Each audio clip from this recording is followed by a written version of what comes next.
This episode is dedicated to the memory of Carol Jackson.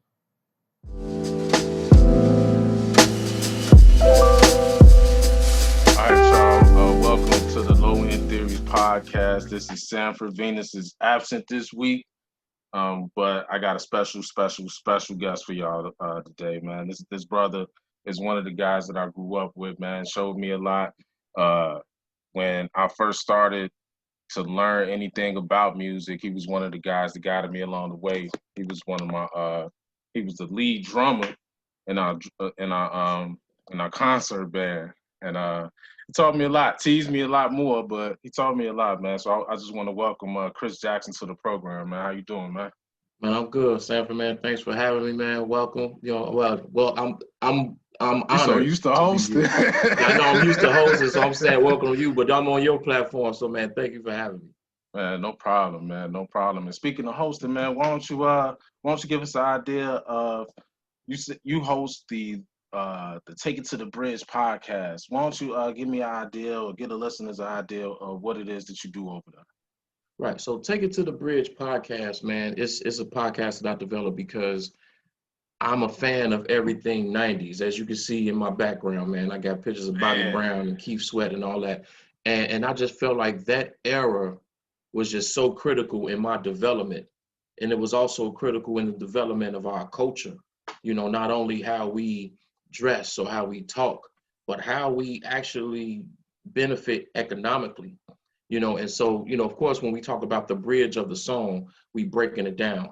And so what I like to do is just use different songs and kind of break it down to where we can understand things in 2020 and how those songs still resonate in our everyday lives today.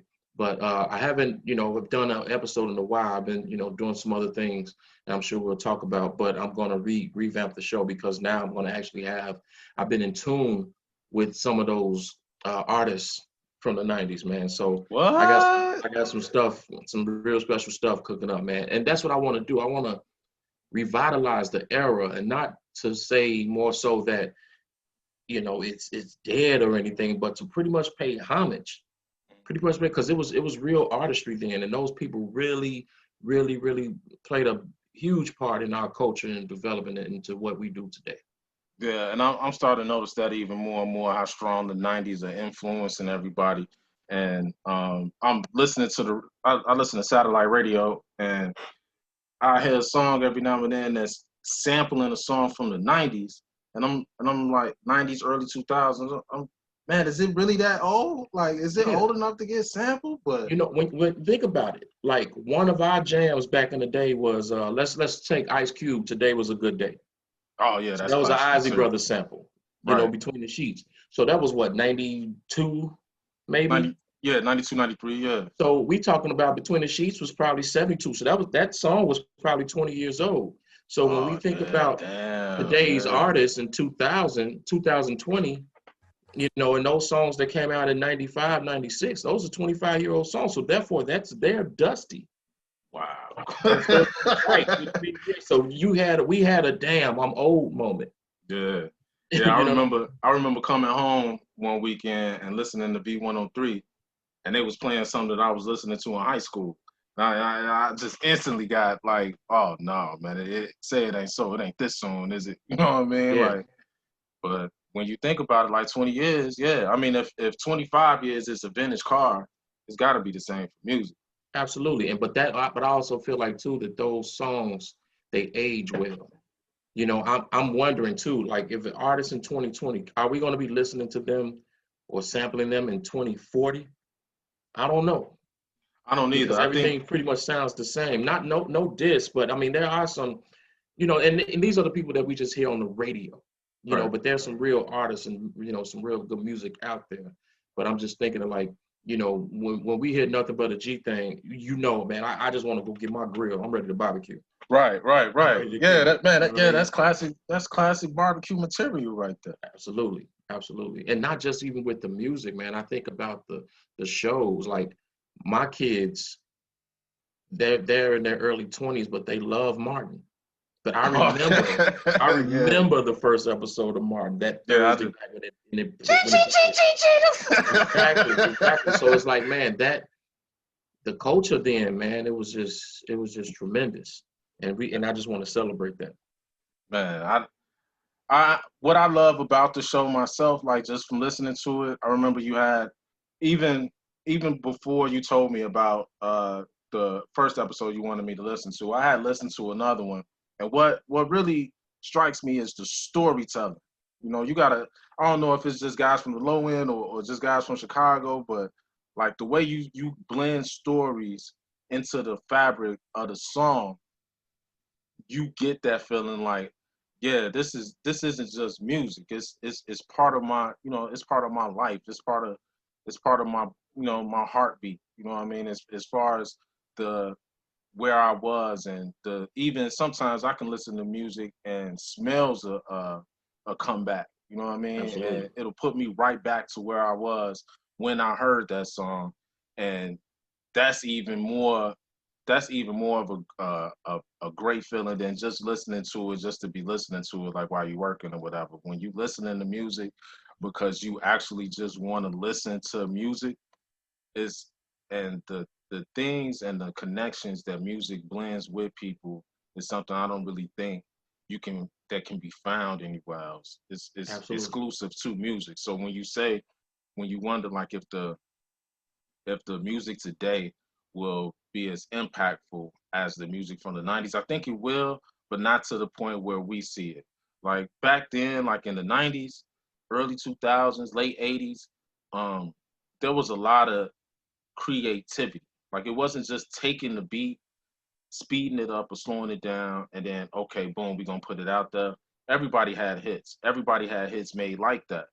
But the the guys like uh, the guys like Teddy Riley and his group Guy, and you had him move that over the Black Street. Like those two groups, like that won't ever be duplicated.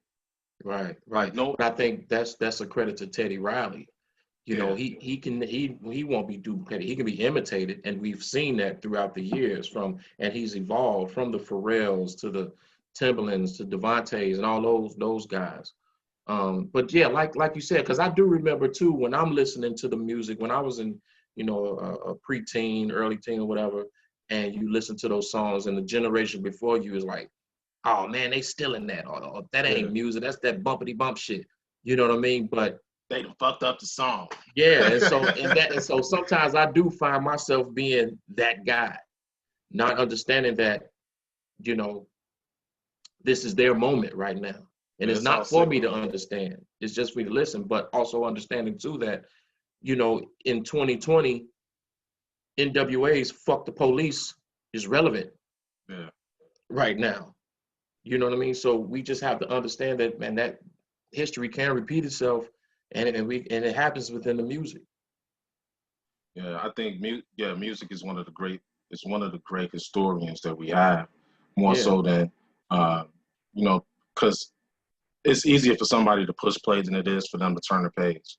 Mhm. And the more that we get into a digital age, um, books are a thing of the past. Like even like I remember uh, just being in like a doctor's office and seeing a little kid like maybe 4 or 5 years old picking up a magazine and swiping the actual magazine Yeah. because they not used to turning pages. You know what I mean? So, and that's just 4 or 5 years old. You know what I mean? So imagine you compound that in 10 years, that 5 year old, like they probably won't even be used to even using their hands. They'll just be using their eyes to turn pages and shit. Yeah. So And we look at today and how kids are going to school virtually, this is probably how they meet people. You got people interviewing for jobs in this manner. So a lot of things are going to change, you know what I mean? But the music, it still stays the same. It still resonates with us, and it's timeless. so when you talk about 90s era music, Mhm. it's so hard to do this, so that's exactly why I'm gonna do it.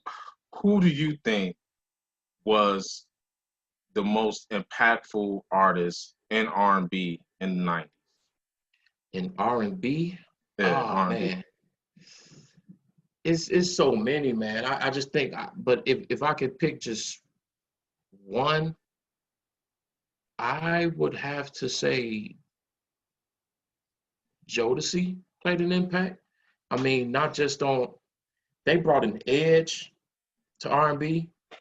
Um, they brought fashion to R&B. They brought a swag to it, and you know, you had a contrast too. You had Jodeci with the, you know, the edgy, the leather, freaking you, but then you had Boys to Men with the, you know, the good guy image with the cardigans and dancing and they smiling. I want to make love to you. You know what I'm saying? So I think everyone had their own place. Um, but you know, but I think, man, Jodeci made like a huge impact because I look at the tree, you know, the branches that came from that tree. And so would there be a Timberland without a Jodeci or Devontae? Would there be a Genuine? Would there be a Missy? You know, people that we still listen to today that we're still yearning for. So I look at the lasting impact from that group and how it, you know, branches off into something that we, you know, that we can listen to time and time again. Mm. I would have said, I probably would have said Janet Jackson. And Okay. the reason behind that would just be everybody hit that lane. Like all of the popular, I want to say pop R&B artists, which is kind of the direction that drives women. They all hit that. They all hit that Janet lane. From the first one being Mary, when she came out with What's the 411, she was dancing. She had the knee, you know what I'm saying? She had the knee pads on or whatever. She had the Mm-hmm. jerseys on and stuff. To just now, like the most popular ones would be Beyonce. You can Mm-hmm. draw a straight line from Janet to Beyonce, Mm-hmm. and you hit Sierra, and uh, you hit Sierra Tweet, and all of these even Missy, because Missy dances so much. Now Yeah. I don't think that Missy is one of those people that you can really compare to anybody because she's just so unique. But there's a straight, you can see that straight line, like, oh, that's a little bit of Janet right there. Like, even you don't even see the group dances like that no more, but you Yeah. see it in the stars. So from Beyonce to even Britney Spears and Christina Aguilera, they all hit that lane where we gonna make the club song, and then we gonna show y'all how to dance to it. And Mm-hmm. then at the same token, we can make the ballads, and we can sing, we can actually sing. So this isn't like we just making y'all dance or whatever. So you can take Britney out of that, but the rest of them is, you know, you can just see that line. So I would think that because she was so impactful, that that kind of pushed the culture of women in R&B for a while. Now once the 2000s hit, and they wanted to rebrand R&B and make it neo soul. You had women that were just appreciated just for their voice and their writing ability, like a Kelly Price or a Jill Scott or Erica Badu. Those ladies, they wrote and they sang well. Mm-hmm. So you had to respect them for that, and that garnered more of a hold on what I think is coming new today. So when you see Yane Aiko, or you see her, um, you can see that it's not about the dancing or whatever. We want to make you feel something, and Yeah. it's not really about trying to make you sweat or whatever. We want to make you think and love and know how it is that we feel on a different level. So I just think that Janet would have been the one that started all of that to get to where it is now. Yeah. Janet Jackson is the pinnacle. I mean, for one, she's Janet Jackson, but two, she was also Penny. Yeah, yeah, we She was, can't you know what I'm saying? She was can't forget Winona's that, man. adopted daughter. She was also Charlene. You know what I'm saying? With Yeah, yeah. man. So, and then like you said, the, you know, dancing. I remember, man, that Janet Jackson is the reason I got the wind knocked out of me for the first time What? because she, yeah, she did that move in the Pleasure Principle video and jumped on a chair and ran. And I caught myself trying to do that shit. And oh my God. it didn't work remember out that. right. That's my favorite Janet video, fam. That's Yeah, my favorite, man. Pleasure Principle, man. I could watch that right now and won't turn to nothing. Like, yeah. Her ballads are incredible too. And you know, her sexy songs. And like anytime, even any in place. the Anytime, any place. yeah, man, come on, man. You gotta have a vet for that one. Ain't no young Yeah, girl. you can. Yeah, man. Yeah, man. You can't have no young girl. You know what I'm saying? Why these lights off? Yeah. Is it raining? Why is No, man. But going back to those female artists, man, I think too, yeah, Janet was the pinnacle, and you saw a lot of people trying to get in that lane. But I think a person that we don't like that had her own lane, and I think you can kind of see it too in those artists you just named, like Aiko and her, but Aaliyah. Yeah. That softness of the voice, you know what I'm saying? She didn't have a big, powerful voice, but it was so melodic.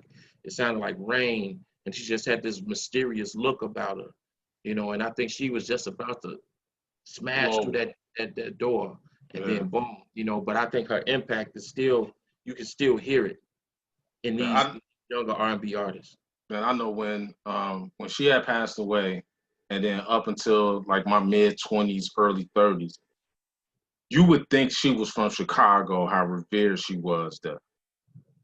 Like, you would hear Aaliyah playing, especially in the summer. Like, you couldn't go too long or too far without hearing at least one Aaliyah song. Yeah. And the amount of respect that the land got for her is, I haven't seen anybody with that level of reverence from somebody that young. You know what I mean? Like, yeah, she was from Detroit. She spent most of her time in Virginia, but it was something about what she did to the crib that I hadn't seen there before.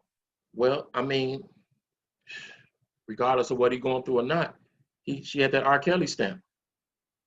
And you know how we feel about Kales. I mean, Kales got people picketing outside the federal prison, like the Triangle Building. The Triangle Building, bro, on federal. Wow. Like, I mean, that one, I don't know if it's still happening, but that was a case where it was like, you know, they had to, and I don't quote me on this, but I think they had to lock it down because, you know, just people were outside, like saying free R. Kelly. And so and you're right, like you would hear them Chevy Caprices with the 215s in the back playing the At Your Best remix. Oh, you know, because you have This Is For the Steppers. Yeah. That's us. That's us.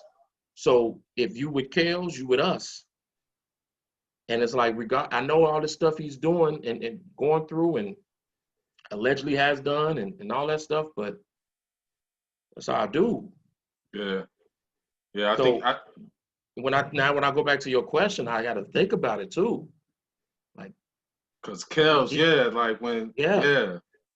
because the fact that this brother couldn't read and was writing all of that stuff, man, and he wasn't just writing for him. This man done wrote for Michael Jackson. He done wrote for anybody that was hot in the 90s. Celine he done Dion. wrote for us. Yeah, Celine Dion. Anybody that was hot in the 90s to at least 2010, he done wrote something for. Yeah. And not only that, he was composing music. Like, I don't know if it was the R album or if it was the R. Kelly album, but he wrote, composed, and produced the whole thing. Like, you don't see that anymore. You know what I mean? Like, there are whole think tanks around people so that they could put a project out. You don't see, even as talented as, say, like an Adele is, as far as her writing, she's not composing. No. You know what I mean? She's not producing. You know what I mean? She's singing and she writing it. You get her the melody or whatever. She going there, and everybody getting trophies. Right. You know, but what Kels was doing from the train station, to Utah and singing at the Olympics, like, nobody's done that. No. Like nobody's done that. And I think that even with all of the things that he's been accused of doing wrong and the things that we've seen him do wrong. Yeah, because we've Just seen it. yeah. I mean, our era, yeah.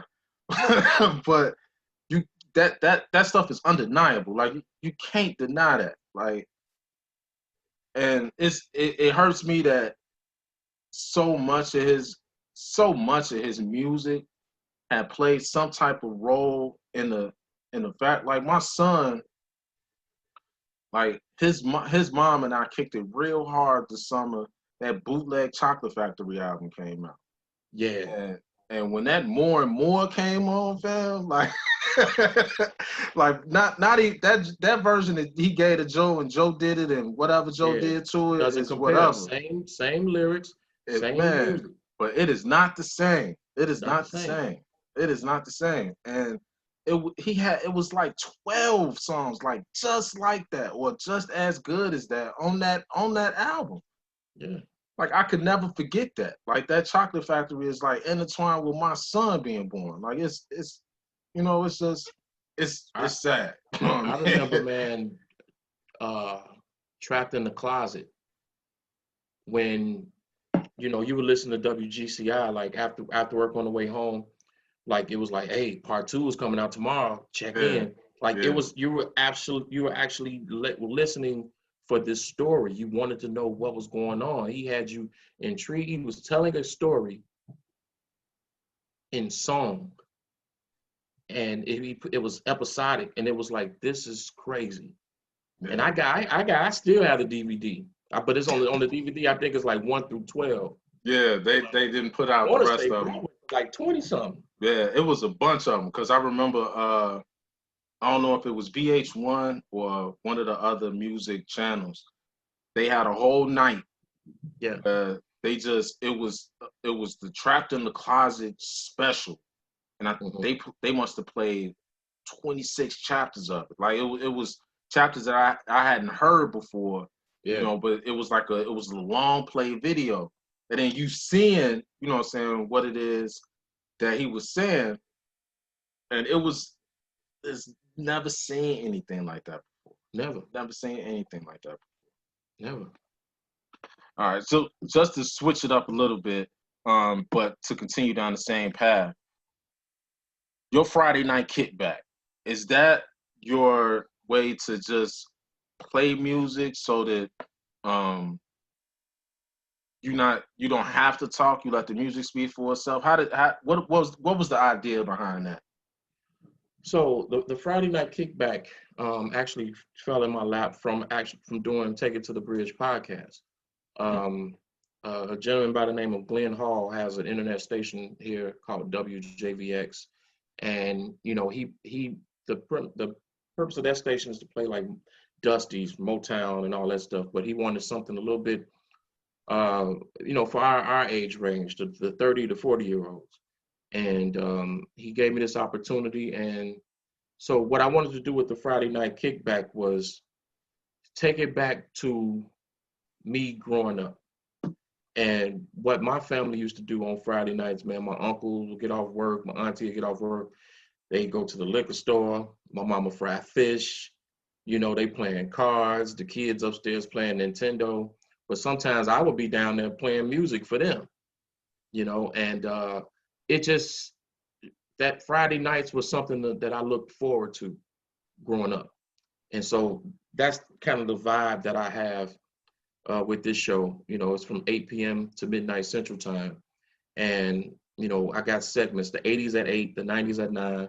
I played the 2000s at 10, and then I got my slow jam tape out. I wind it down, because that's how it is at the party. The last call, you choosing, you know what I mean? So that's what I do. But yeah, I mean, sometimes I let the music speaks for itself.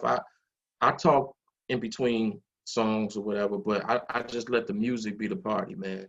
And but I make sure that I play songs that'll make you be like, oh, I remember that. It takes, like we discussed it, songs that take you back to a feeling, a smell, a moment.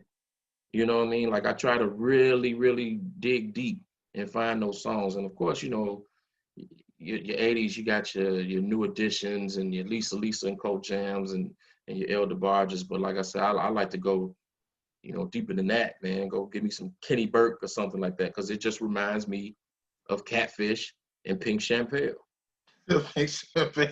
Absolutely, baby. Man. So growing up, like we grew up 3 blocks away from each other. I was on 40th at Calumet, you was on 37th at Calumet, 36.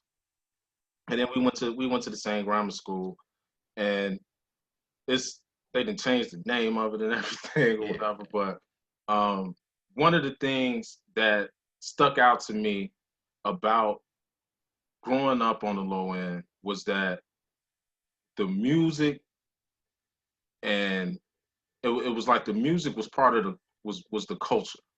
So I was fortunate enough, we were fortunate enough to grow up in the mid 80s, early 90s, and our parents were still listening to music from the 60s and 70s.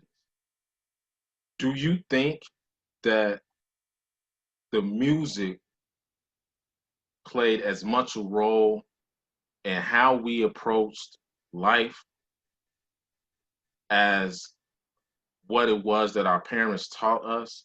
Because I can tell, like, when you go to different parts of the city and they grew up, I got guys that grew up over east, and they grew up listening. They had older uncles, so their uncles grew up and was trying to be cool, so they was listening to Ice-T and Ghetto Boys and stuff like that. Mm-hmm. And then you had other guys that grew up listening to the Ghetto Boys and things like that. But in that, I don't want to say if it was that pocket, but we grew up listening to, I don't want to say softer, but smoother music.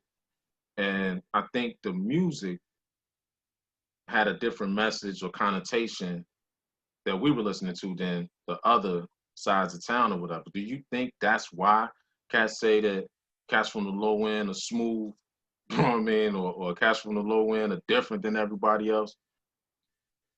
1000%. We got to look at our area, like even before us and even before our parents. Like if you know Chicago history, like, yeah, we call it the low end, but it's really Bronzeville. You know what I mean? Like yeah. back in the day, like Gwendolyn Brooks, you know what I'm saying? The Book of Raisin in the Sun, and like that took place on 36 in Calumet. That was the setting. Right. Listening to, older people talking about partying at the Sutherland on 47th and Drexel. All those different things were going on. Like people, like it's a picture that's an iconic picture called Sunday's Best with these 4 young men with suits on, standing on the car. And I think that was just the vibe. Like, yeah, it was, we had inner city issues, so to speak, on the low end, but I think for the most part, it was gentlemen, it was ladies. Like I had older men say, hey man, this is how you talk to that girl. You know what I mean? And so the way that you carry yourself, it actually came through the music. How you talk to a woman or how a woman talks to a man or whatever the case may be. How we play outside. So it was definitely smoother.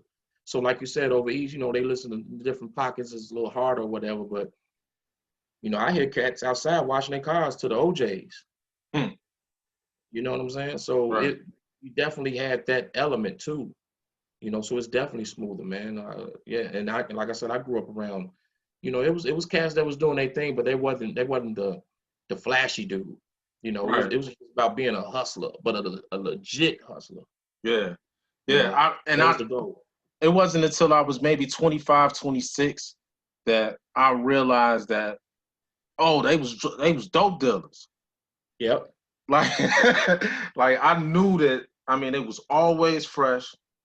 Always had the box Chevy was always clean. Didn't necessarily have the didn't have the choppers on it, but had them Daytons on it. You know what I'm saying? And they was clean. You know what I mean? Them 30s and Vogues, yeah. Them 30s and Vogues. So I was like, man, I just thought it was just a cool car. You know what I mean? And did whatever it was that he did. Like, I don't know. I thought everybody just had a job. I didn't know what a job was. I didn't even think a teacher was a job. Like when I was growing up. Mm-hmm. But that was what my idea after I turned a certain age. That's what a dope deal looked like to me. It didn't look like what it was that I saw out of say New York. And to Yeah, the hear big gold chains and all that stuff. It didn't wasn't see that. none of that. Didn't see none of that. It was rayon shirts, starch jeans. You know what I'm I mean, saying? the most the cat would do, you would know, like the Jordans is about to come out because he got them on. Like that would be like the most. You know what I'm saying? He Yeah, played the Jordans like 2 weeks before they come out. You know what I'm yeah, saying? And would never tell you where he got them from. You know what I'm saying? But they clean. Like it's not yeah. like they bootleg or nothing like that. Like crispy pair, and he got 2, 3 of them. Like, well, Mm-hmm. wow. Like so it. I think for me, I mean, in my eyes, man, I loved my neighborhood. I loved that entire environment so much because of how laid back but hard it was. Like I got into fights a lot. You know what I'm saying? I won and got beat up a lot. But I also had cats that was 1 year older than me, 3 years older than me, that would always tell me how to go about doing something so I wouldn't have to do it again. And You that know was what I the mean? key. And And we all not. I'm sorry to interrupt, but we also had things to do. yeah, yeah. It was a We park. had things to do. It was Like a park everywhere. absolutely, like you and I. I mean, every time I hear that Heavy D song, "Somebody for Me," I think of you because Oh yeah, we did a routine at Edison Park. yeah, I'll at day never camp. forget that. Yeah, at day camp. So Oh we my had things God. to do, and people to say, "Hey, sit down." You know what I mean? Like, yeah. Even some of those cats we talked about even told you, Yeah, "Get from over here." You know what I'm saying? yeah. It wasn't really a glorification back then. It was more of a necessity. They was doing it out of necessity. It didn't mean that they wanted you to do it too, and they wanted you to take part and everything like that. Like I remember the twins, and they would be. I came up there one time, and it was for day camp, and it was like $1. It was $1 to re-register because I had went the year before, and I didn't have $1. So I found 100 pennies in the house, and I took the 100 pennies up there. So I took the 100 pennies to the park, and I can't remember. I think her name was Miss Cheryl. She told me that I didn't have to Yeah. pay because I had came the year before. She said I didn't have to pay. So I came out there, and it was early, like it was 9:30, 10 o'clock in the morning. And I came out there, and I was like, woohoo! And I just threw all of the pennies up in the air, right? Jerry came to me, and he was like, hey, man, what you doing? I was like, man, I ain't got to pay. He was like, hey, listen, man, that's still money, man. Where you get that money from? Like, man, I got it from home. He's like, man, you better pick that money up and take it back home, man. You just had to count all that money up because you didn't think that you could do something. Just because you can do it don't mean that you just throw the money away, man. You pick that money up and you take it back home, man. You made me stay out there and pick up all the pennies, man.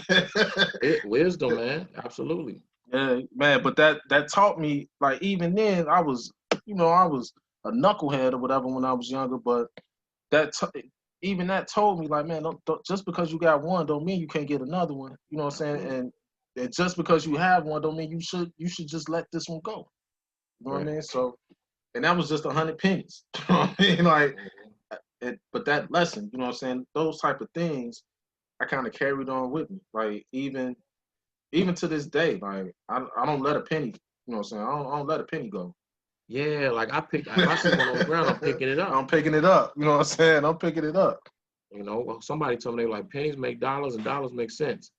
So it's like, pick it up. Yeah, There's just no, pick it up, man. there's no such All thing as kind spare of. change. I need all that. Oh, hey, what's spare? You feel me? What's I need all spare, that. man? I need all of Yeah. this, man. I need all of this.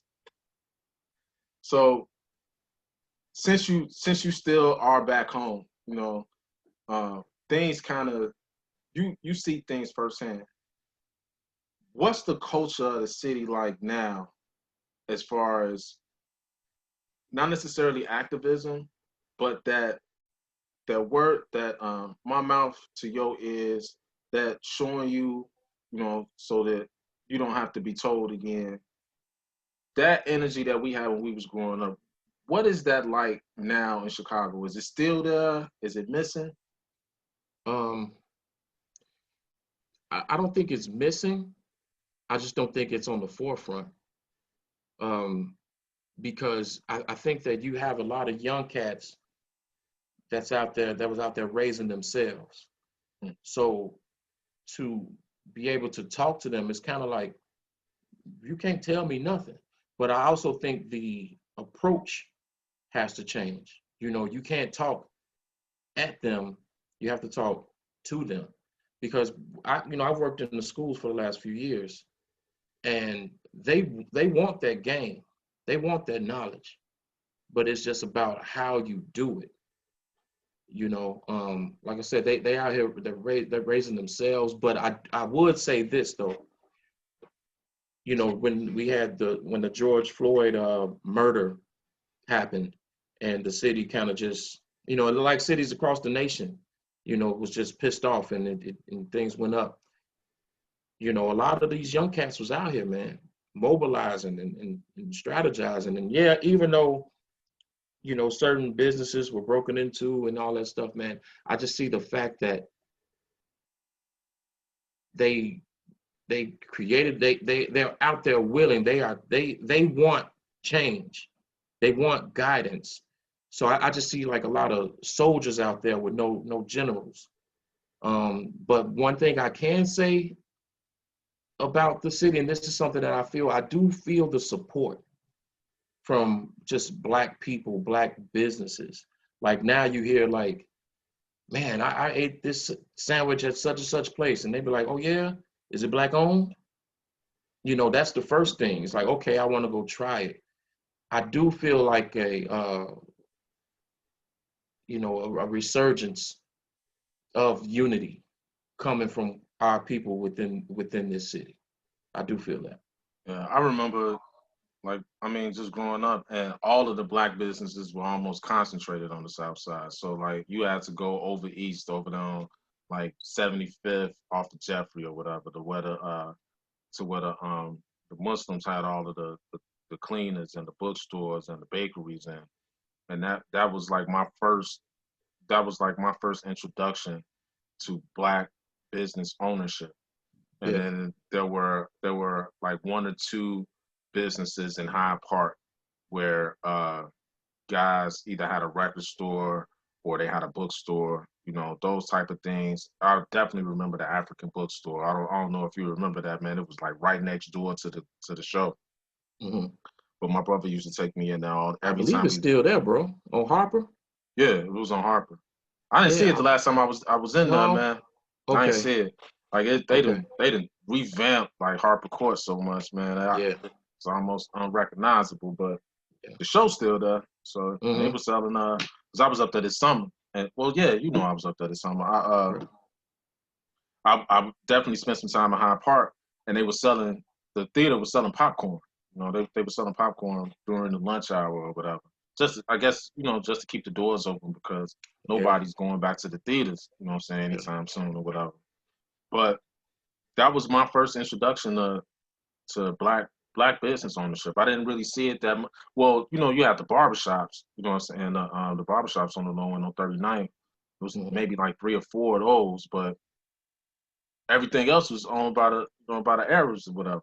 Right. But I mean, on 35th, you had, like you said, it was Wanzo's barbershop. It was Lady T's barbershop. You had Norman's Records. Even the Ace Hardware, that was Myers, Mr. Myers. Yeah, Mr. Mike. Because you could, That was black that was owned? I didn't that was know. Black, yeah. And but it was just I think those businesses suffered because we talking about the record store. Who goes by his records anymore? Right. Right. If you need some nails or a hammer, you don't go to the local hardware store. You go to Home Depot. Right.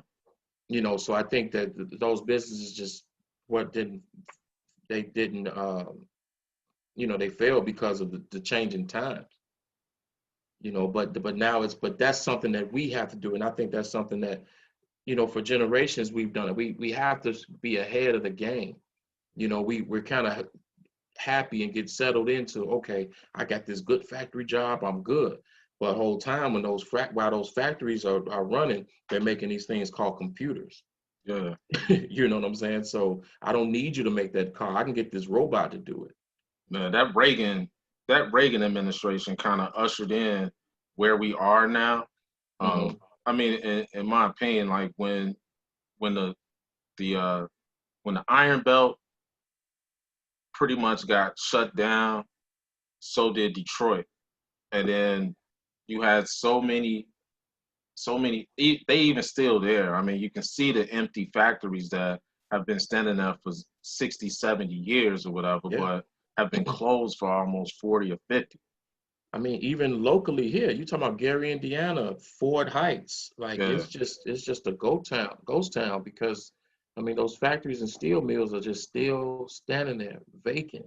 vacant. And Yeah, you can see the impact on the local community. So, and like you said, we talking about Reagan. We were kids and we still see the impact. So that's what I feel like right now, what 2020 has done for us, man. It opened our eyes. And I think we're saying to ourselves, especially in this city, because just like not just Chicago, but around the country, but I think Chicago is going to really feel it.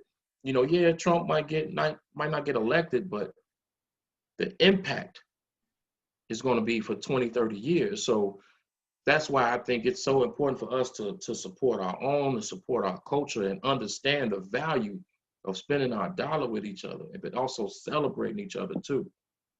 Because that perception, you know, for these young people to say, hey, I want to aspire to be this.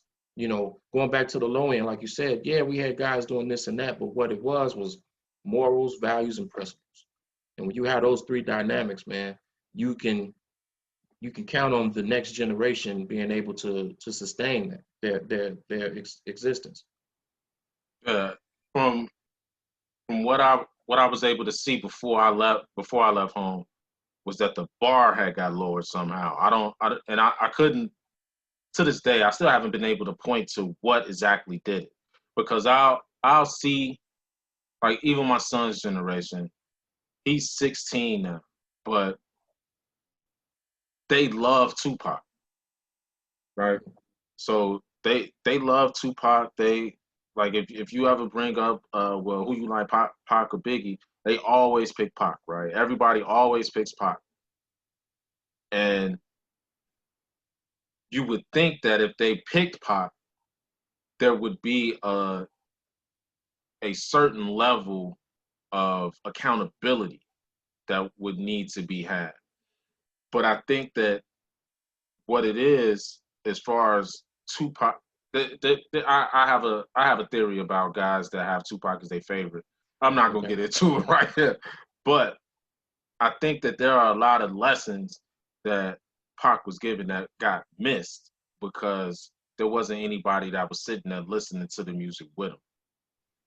Like when I first started listening to NWA, and it was like summer 90, I want to say summer 91, 92. My brother had came home from Iowa State, and in his gym bag, he had NWA. He had their first album. What was it? Niggas with What? Attitude. Yeah. So he had that album. He had De La Soul, 3 Feet High and Rising. He had Ice-T, Crime Pays, and yeah, he had those three. He had those three albums in his bag. And I remember sneaking to listen to NWA, and you know the first song on that is Straight Outta Compton. That Yeah. was the name of the album, Straight Straight Outta out of Compton. Compton, right? Then Niggas for Life was the second. Niggas for Life was the second. Sans Ice Cube. But the which is kind of a good segue. So I would try to push play on that, and you know the first song is Straight Outta Compton, and the first one is Ice Cube. So I didn't even know NWA was a group until '97, because that was when I had first saw the video. Mm. I didn't see the video back then. I saw all of the people on the cover, you know what I'm saying? But I just thought they was just in the band. I thought it was like a band because that's all I had seen. I had never seen a group of people rapping. So I would push play, and for the longest time, I thought Ice Cube was the only person on that song. And every day I would get a little bit further. You know what I'm saying? Down, like it'll play a little bit longer, and that was to this day that's the only verse I know by heart. Wow. I know Cube verse by heart. But once my brother found me or caught me listening to it, he pushed play through the whole thing. Like my mom was gone or whatever, so he let me listen to the whole song, and then he talked to me about the song. Yeah.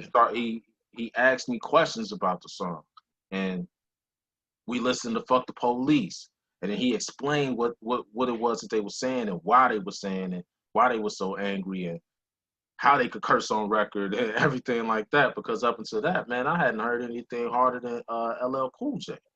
Right. So he sat me down and made me listen to what it was that they were saying, and he explained the importance of what it was that they were saying. So yeah, he listened to Luke, and he had those type of albums or whatever. But he always made me listen to the words, and he was there to guide me through it. So I think that it's a lot of cats that's just listening to music without anybody older to explain what it is that they listening to. Yeah. So the thing with Pac is that he is such a man, he's a walking dichotomy. Like in one on one hand, Brenda's got a baby, keep your head up, things like that, and then how do you want it? I get around on the other. Yeah. You know what I mean? And without a discerning ear or somebody with some type of intelligence to tell you why it is that these songs exist and the importance of them and how you can be one thing or how you can stand for this and also enjoy this. Like without that, without being able to be told that and shown what the difference is, I think a lot of them just went with, okay, we have to do it all. Yeah. And if I don't do it all, then I'm not real or I'm not a man or anything. Right. Yeah. Pac was a true definition of he was a Gemini, but he was a man. It's like, it's just like a reverend. Like, yes, I love the Lord and I read my Bible, but I want to fuck. Like, I'm a man. And we hold people to these standards where it's like, oh, you can't. Why? How come? Why? And that's what Pac. But just like you said, those young people liking Pac, I think they love him too because his voice was just, regardless of what he was saying, it was just so out there. Like he talked from the gut, and you can see him. I can put on Juice. I can put on, I can look at an episode of A Different World. I can look at what else is Pac in? Gridlocked. Gridlocked. What Above the Rim? I can look at those movies. Above the Rim, yeah. And Poetic Justice. Absolutely. Poetic Justice. Justice. Saw all those different sides of him, man. He was an amazing actor. Amazing. I would never take that away from him, man. He was an amazing actor. I just wish that with the advent of digital music now and so much being available to so many people, that there was those days where you had those kickbacks as a family and everybody listened to the music and we had conversations about it so that we all could have a good understanding of what the music makes us feel. And I think that's what's missing, you know what I mean? Because the music is raising, you know what I mean? The music and not the music via the videos, what they see. It's showing them what it is that they should be doing, telling them what it is that they should be doing and things like that. When you got a broad on social media telling motherfuckers, if he not buying you a $20,000 purse, you need to get rid of him. When you got somebody on that's saying that, but not telling you, no, the lick is to grind so hard that they offer you the bag for free and then pay you to wear it. Like that's the lick. You know what I'm saying? Like whether you get the money to buy it yourself That we could talk about that in another thing. But the real lick is to get it for free. Yeah.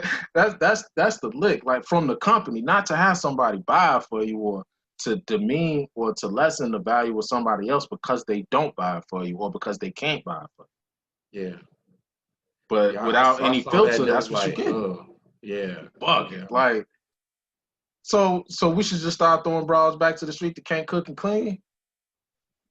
Like, if you can't suck dick, well, what the fuck is you here for? Like, I mean, I'm just saying, like, that's what you open yourself up for when you say shit like that. Right, because You know what I mean? you're making what we do transactional. Exactly. So if it's tick for tack, then okay, I'm gonna need my tack, bitch. You know what I'm saying? Like, what the fuck is you talking about? Right, Yeah, right. what is you talking about? I don't like that energy because I'm not one of these people that just walk around calling women bitches all day. I'm not one of these people that think that every girl is a hoe or that all they are is a means to an end. I'm not one of these people. But when you have women like that make it clearly transactional, the person that doesn't think as much as I do or that doesn't know as much as I do, which 9 times out of 10 is a kid or somebody younger than me, they just gonna pick up on that and either say, well, all they are, you know what I'm saying, bees and hoes, so that's how I'm gonna treat them. And it's all just cyclical. Like, it just keeps happening over and over again. So at some point, you just gotta you gotta take a stand against it and just say, nah, man, this ain't the message that we want to send out here. If you don't want to be treated like a hoe, then you have to stop acting like one. Yeah, and what happened to just getting a regular old Michael Kors purse? See, I like a Michael Kors chick. I ain't got time for that, man. You know, I remember back in the day, boy, you buy a chick a Dooney. Oh man, hey, listen, man. I'm still there, fam. I'm still Isn't there, that like fam. swimwear? Now it's like, Still man, there. you giving them down payments on properties for this. Like, Jeez. gee, do you realize like this is a mortgage right here? Like, come on, man. Man, Like, what is wrong with you? It's ridiculous, man. But but that's the thing too, and that's what I want to do with everything that I want, that I have going on, man. I want to show the real side of our culture. The fact that was even in the news for a couple of days. It's like it's so much other stuff going on that can be celebrated, with us, man. And I just want to get back to love, loving, your family, loving your community, loving each other, and nothing transactional. It's just something that I just feel like we just need to get back to. And just us as a people, man, our whole foundation of that is music. Yeah. From when we were, indentured servants and all that stuff, man, it was music that kept us going. Like growing up on the low end, man, I think we all have a soundtrack. You close your eyes, you can hear the drums on the morning of the Bud Billiken parade. You got your Italian beef and your quarter juice. You know what I'm saying? You got your Georgetown short set on. You chilling, man. And it was just a great feeling, but it was always music in the background, man. I mean, our city, period. Like when you think of genres come from this place.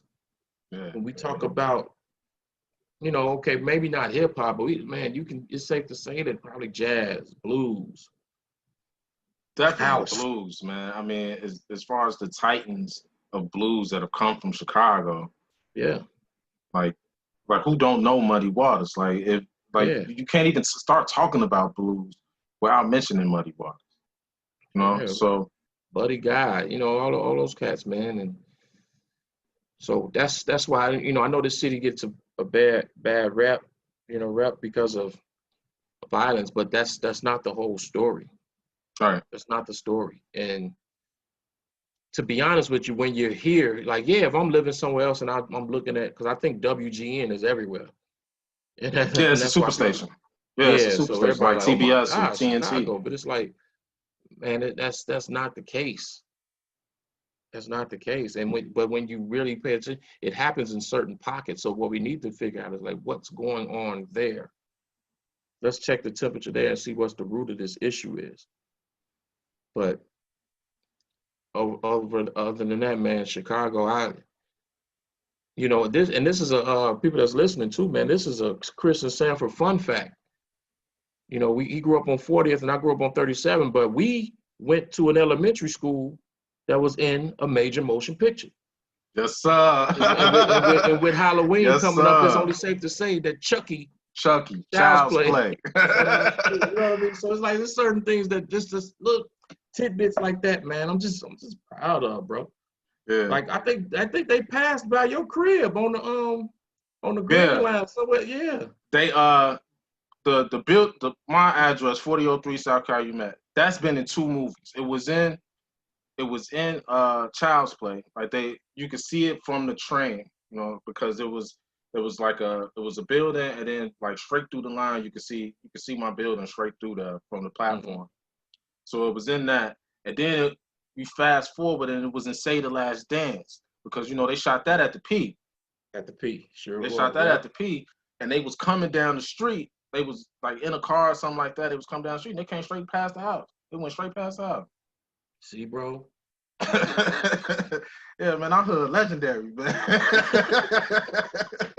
I heard legendary. For real.